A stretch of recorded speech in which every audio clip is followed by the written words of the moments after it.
Hello students. आज हमें कुछ और इंपॉर्टेंट टर्म्स देखनी है जो कि एनपीओ में यूज होती हैं। कौन कौन सी? दो टर्म्स ही बची हुई है हमारी। एक टर्म है sports material. Sports material use होता है एनपीओ में, हाँ, और खास करके अगर स्पोर्ट्स का कोई क्लब है तब तो होना ही है। और दूसरी टर्म बचती है हमारे पे कॉस्ट ऑफ गुड्स कंज्यूम्ड।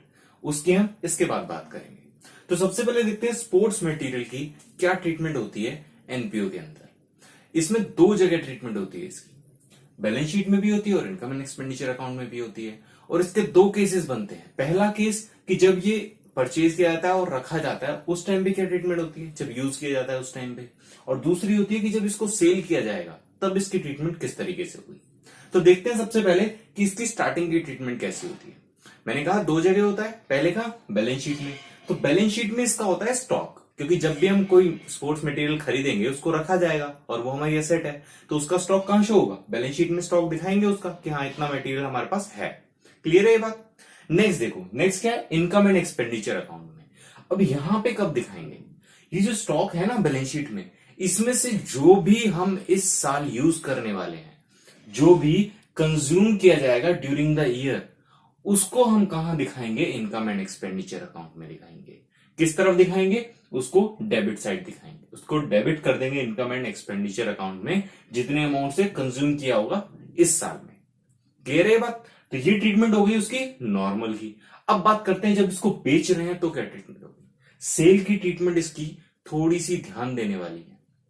किस तरीके से? देखो, old material from balance sheet sold, ये जो बैलेंस शीट में स्टॉक पड़ा है अगर उसको हम बेचते हैं तो क्या एंट्री होगी? तो पहले तो बैलेंस शीट से वो अमाउंट तो कम होगा ही, वो तो सबको पता है, क्योंकि वहां से जब बेच ही देंगे तो वो कम हो जाएगा, वो तो ऑब्वियस सी बात है।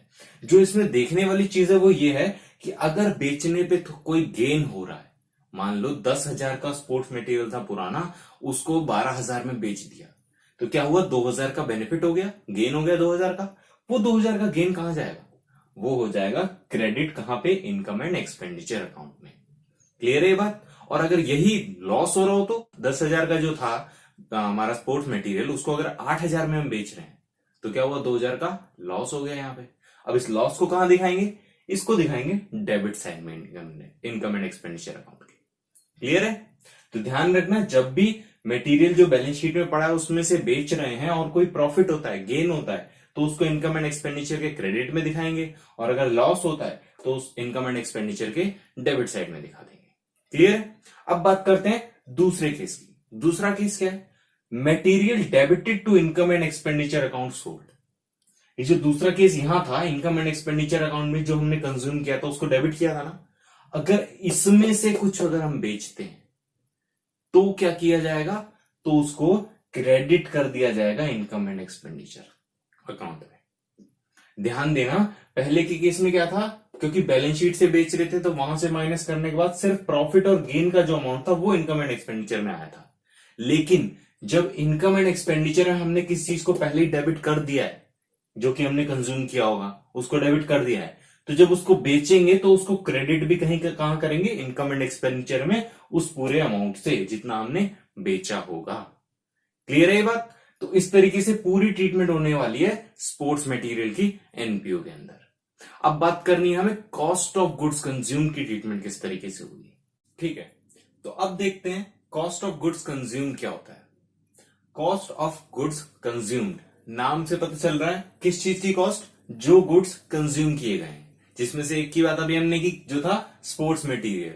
ठीक है, जैसे कि अगर स्टेशनरी है तो ऑफिस में यूज हो रही होगी, ऑफिस में स्टेशनरी यूज होती है। अगर कोई हॉस्पिटल है एनपीओ का तो उसमें मेडिसिन कंज्यूम होंगी। कोई स्पोर्ट्स क्लब है तो स्पोर्ट्स मटेरियल, और इसी तरीके से और भी बहुत कुछ। ठीक है, तो इन सबकी ट्रीटमेंट इस तरीके से होती है। देखो कैसे होती है। सबसे पहले तो कैलकुलेट करना पड़ेगा हमें यहाँ पे। क्या कैलकुलेट करना पड़ेगा? कि ड्यूरिंग द ईयर कितना कंज्यूम किया गया है ना, तो कैलकुलेशन चाहिए उसके लिए। क्या कैलकुलेट करेंगे? Opening stock of consumable items से हम स्टार्ट करेंगे कि ओपनिंग में कितना हमने कंज्यूम कर रखा था, जो स्टॉक हमारे पास पड़ा है ओपनिंग में कितना है वो। उसके बाद नेट परचेजेस उसमें जोड़ देंगे। शुरुआत में मेरे पास मान लो 10,000 था, उसमें से मैंने 5,000 और परचेज कर लिया तो 15,000 हो जाएगा। ठीक है, लेस क्लोजिंग स्टॉक, और मान लो लास्ट में मेरे पास 7,000 बचा हुआ है, तो 15,000 में से अगर मैं 7,000 माइनस कर दूं तो कितना बचेगा? 8,000 बच जाएगा, जो कि हमारा बन जाएगा बैलेंस की साल के एंड में इतना हमारे पास बचा हुआ है। तो हमारे पास सब कुछ पता चल गया, ओपनिंग पता चल गया, परचेजेस पता लिख लिया हमने, क्लोजिंग स्टॉक हमारे पास है, तो उससे हमने क्या किया, बैलेंस निकाल लिया, जो कि हमारा कॉस्ट ऑफ गुड्स कंज्यूम का है। कहां जाएगा ये बैलेंस? ये बैलेंस जाएगा इनकम एंड एक्सपेंडिचर अकाउंट में। क्यों? क्योंकि ये खर्चा है एक तरीके से, तो इनकम एंड एक्सपेंडिचर अकाउंट में इसका बैलेंस शिफ्ट हो जाएगा। तो इस तरीके से क्या करेंगे, हम कैलकुलेट करेंगे कॉस्ट ऑफ गुड्स कंज्यूम्ड को। अब यहां पे एक दो बातें ऐसी हैं जो हम रिकॉर्ड करते टाइम ध्यान में रखते हैं। तो देखो क्या बातें हमें ध्यान में रखनी होती है कॉस्ट ऑफ गुड्स कंज्यूम की। इसमें कई बार जो परचेजेस की ट्रीटमेंट है उसकी जगह क्या होगा, आपको ओपनिंग क्रेडिटर और क्लोजिंग क्रेडिटर्स दिए होंगे। तो उसमें आपको क्या करना है, कोई हार्ड एंड फास्ट कोई दिक्कत नहीं है, सीधा सीधा करना है, ओपनिंग क्रेडिटर्स लेस होंगे उसमें और क्लोजिंग क्रेडिटर्स ऐड हो जाएंगे। ऐसा क्यों? क्योंकि ओपनिंग क्रेडिटर्स मतलब स्टार्टिंग में इतना उधार था हमारा, इतने क्रेडिटर्स थे, उनमें से कुछ को हमने पे कर दिया होगा और क्लोजिंग में कुछ इतने बचे होंगे। तो स्टार्टिंग वालों को हम हटा के फिर लास्ट वाले वापस से दिखा देंगे, जो कि जो भी जितना कम ज्यादा हुआ होगा वो इसके कारण एडजस्ट हो जाएगा। क्लियर है? तो अब बात करते हैं नेक्स्ट चीज की। नेक्स्ट क्या है, ओपनिंग स्टॉक। जो अभी हमने बात की थी, जब हम कैलकुलेट करते हैं तो ओपनिंग स्टॉक होता है, उस ओपनिंग स्टॉक को हमें कहां दिखाना होता है, ओपनिंग बैलेंस शीट में। मैंने पहले भी बताया कि ओपनिंग बैलेंस शीट हमें कई बार बनानी पड़ती है, जिसके अब हम नेक्स्ट क्लास से क्वेश्चंस समझना स्टार्ट कर देते हैं कि ओपनिंग बैलेंस शीट कैसे बनती है, वो हम स्टार्ट करेंगे। तो अभी देखो ओपनिंग स्टॉक कहां दिखाया जाता है, ओपनिंग बैलेंस शीट में, और क्लोजिंग स्टॉक कहां दिखाया जाता है, क्लोजिंग बैलेंस शीट में। क्लियर है ये बात?